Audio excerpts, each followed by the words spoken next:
Hi, everybody. Welcome to Helping Parents of Mentally Ill Children. My name's Bill MacPhee. I'm your host, and welcome to this Sunday night live broadcast on Facebook. And we're here overlooking the Niagara River and the Buffalo skyline tonight. And tonight we're going to talk about the difference between quick or acute onset of schizophrenia or slow onset. And once again, my name's Bill MacPhee, and I'm the author of this book called To Cry a Dry Tear, Bill MacPhee's Journey of Hope and Recovery with Schizophrenia. And hopefully today we'll learn as much as possible to help you out with your loved ones and understand the illness of schizophrenia and mental illness in general. So I hope you had a good week, everybody. I had a good week. Yesterday, I took my daughter shopping for school. It's getting to be that time. This is August 25th, 2019 right now. And school will be starting up in September 3rd. The kids go back to school. Hannah will be going into grade 10, and Dwight will be going into grade 12. So that we look forward to another school year.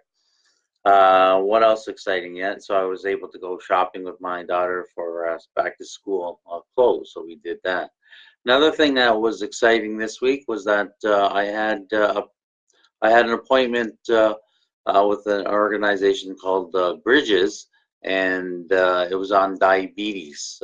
I was just actually diagnosed with diabetes about a month and a half ago, and so I went to a workshop there, and I learned so much. Really learned a lot about diabetes in that workshop.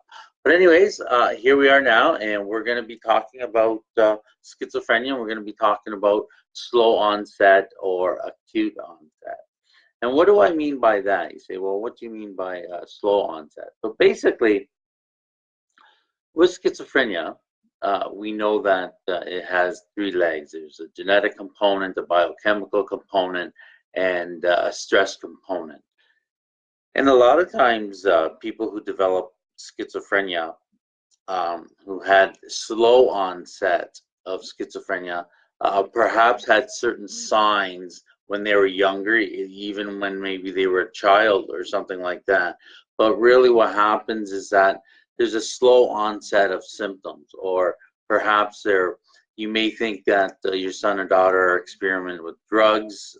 They start to isolate themselves over time. They may become a little bit paranoid. You may think that they're experimenting with drugs. Their hygiene starts to go where they slowly don't care about how they look or what they look like. They may not shower. They may not look after their hair or do a lot of things like that. And it's a slow onset. They may seem like they're lazy, and it's just really they may be talking to themselves, or they're just sort of out of character, but you really can't put a finger on it. You know something's wrong, something's different, and this is going over a long period of time. It could start when they're young, or it could start when they're, say, early teens, and it's just slowly progression where they're changing, and you might not know that there's something wrong for quite a while, and they themselves may not even really know what's going on, and that's known as slow onset.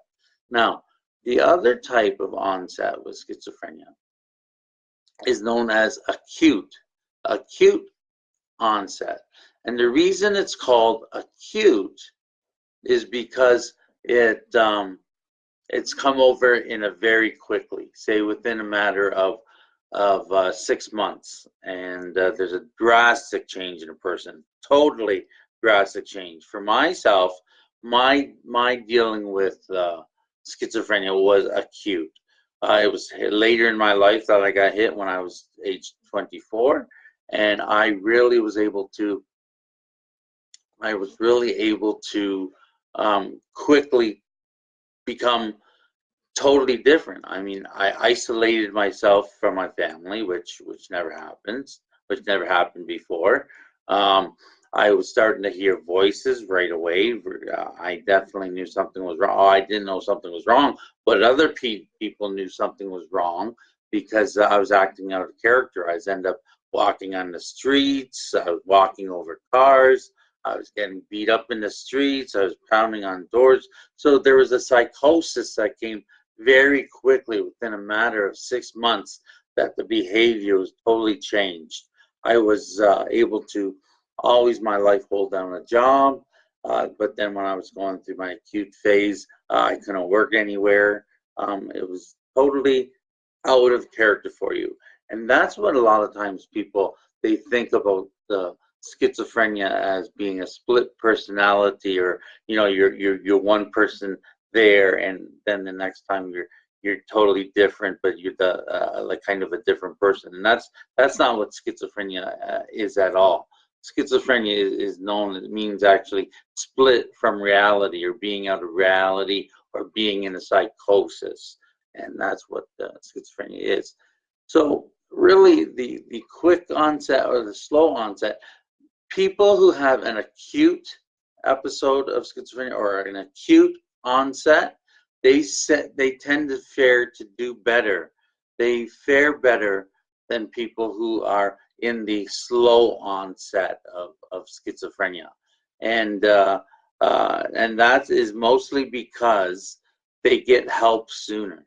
Because when you are dealing with acute symptoms, very coming in very quickly, like within 6 months, everybody notices you're different. I mean, if you were always a socializing person or did really well in school and did good marks, and all of a sudden that's changing, where you're not doing well in school, where you're not socializing anymore, you don't you lose all your friends, you drop all your friends. These things happen very quickly, and it's known as acute onset, where again the slow onset is more of slowing, a slow onset. You think there's experiment with drugs, or and you think it's a phase, and really it doesn't dawn on people that their son may be going through a mental illness, maybe coming down with symptoms of schizophrenia. So that's really the difference between uh, slow onset and acute onset. So I want you to share this video, please. I'd like you to try to get the people to join our group here, our Facebook group, Helping Parents of Mentally Ill Children. And you throughout the week, you can always send me, email me questions, or go to the Facebook page to Cry Dry Tear. I'm also on Twitter. At Bill MacPhee 62, and you'll find me there on Twitter as well. And what I'm going to start doing on Twitter actually is I'm going to be reading my book. I'm going to take and read maybe a minute and a half of my book on the Twitter account every week.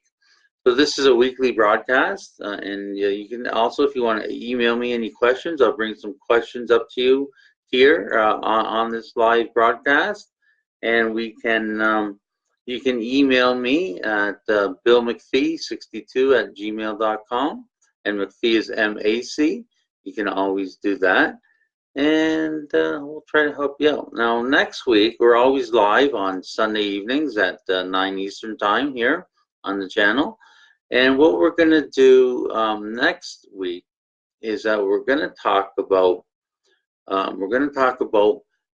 positive and negative symptoms of schizophrenia. Now, you probably may not have heard them put in that way before, but positive symptoms, and I'll give you a hint here.